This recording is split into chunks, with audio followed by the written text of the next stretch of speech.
Assalamualaikum warahmatullahi wabarakatuh. Selamat pagi anak-anak. Pertama-tama kali kita ucapkan puja dan puji syukur kehadirat Allah Subhanahu wa taala bahwa pada kesempatan ini kita diberi karunia oleh Allah yaitu berupa kesehatan untuk dapat kita belajar bersama-sama. Yang kedua, saya ucapkan mudah-mudahan anak-anak pada pagi ini diberi kesehatan serta selalu giat untuk belajar. Pada kesempatan kali ini kita akan mempelajari materi yang kedua yaitu mengenai hak asasi manusia. Hak asasi manusia lahir tidak lepas dari penindasan dan perlakuan sewenang pihak penguasa kepada rakyat atau kepada bawahannya. Kemudian yang kedua, sejarah perkembangan HAM di Indonesia dibagi atas dua periode, yaitu periode sebelum kemerdekaan ditandai dengan kemunculan berbagai organisasi pergerakan nasional, dan periode yang kedua adalah periode sesudah kemerdekaan.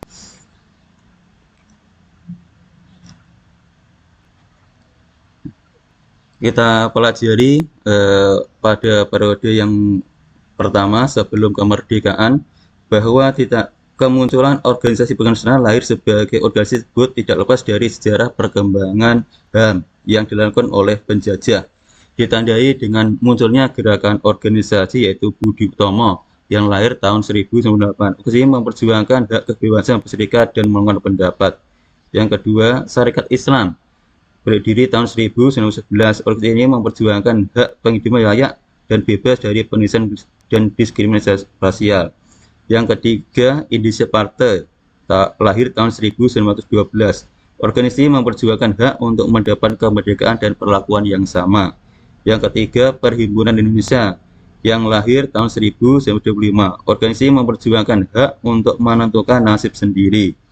Yang kelima, Pendidikan Nasional Indonesia tahun 1931.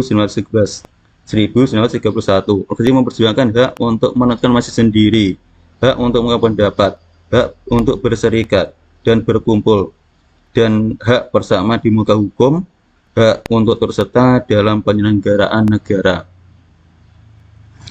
Selanjutnya, pada periode 1945 sampai 1949, Indonesia ikut serta menandatangani dan meratifikasi atau mengesahkan dua konvensi perjanjian nasional, yaitu Konvensi Jenewa, Konvensi tentang hak-hak politik perempuan.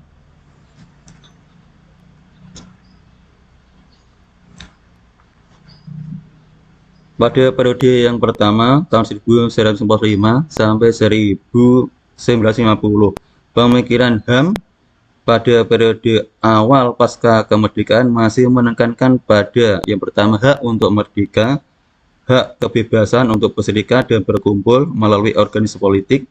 Yang ketiga, hak kebebasan untuk menyatakan pendapat terutama di parlemen. Legitimasi HAM secara formal tercantum dalam UUD 1945 dalam akun pemerintah tanggal 3 November 1945. Legitimasi HAM tersebut memberikan keluasan kepada rakyat untuk mendirikan partai politik. Selanjutnya, pada periode tahun 1990 sampai 1999, periode ini dikenal sebagai masa pemerintahan parlementer yang menganut sistem demokrasi liberal. Sejalan dengan prinsip tersebut, implementasi pemikiran HAM pada periode ini lebih memberikan ruang bagi perkembangan lembaga demokrasi seperti yang pertama, A. Kemunculan partai politik dengan beragam ideologi. B. Adanya kebebasan pers. C. Pemilu dengan sistem multipartai. D. Kendali parlemen atas pemerintah. E. Wacana pemikiran HAM yang kondusif karena pemerintah memberi kebebasan. Yang ketiga, periode tahun 1959 sampai 1966. Periode ini merupakan awal masa demokrasi terpimpin di mana kekuasaan berpusat pada presiden. Parlemen tidak lagi mempunyai wewenang mengontrol presiden. Akibat dari model pemerintah ini adalah tidak adanya pemikiran HAM. Pemerintah membatasi hak sipil dan hak politik warga negara, seperti hak untuk berserikat, berkumpul, dan mengeluarkan pendapat. Periode yang keempat, tahun 1966 sampai 1998.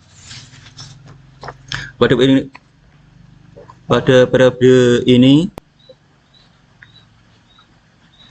dengan masa pemerintahan Orde Baru, pemikiran HAM pada dibagi dalam 3 kurun waktu. Yang pertama, A. Tahun 1967. Pemerintah berusaha melindungi kebebasan dasar manusia yang ditandai dengan adanya hak uji material yang diberikan kepada Mahkamah Agung. B. Tahun 1970 sampai 1980. Pemerintah cenderung melakukan pemasungan HAM dengan sikap defensif yang tercermin dalam produk hukum yang bersifat restriktif atau membatasi HAM. Kebijakan pemerintah tersebut didasarkan pada alasan bahwa HAM adalah produk pemikiran Barat dan dianggap tidak sesuai dengan nilai-nilai luhur budaya bangsa yang tercermin dalam Pancasila. Yang C. Tahun 1998 sampai sekarang. Pergantian pemerintahan dari Orde Baru ke Reformasi memberikan dampak yang sangat besar terhadap penegakan HAM di Indonesia. Pada periode ini, pemerintah melakukan amandemen UUD 1945 untuk menjamin HAM.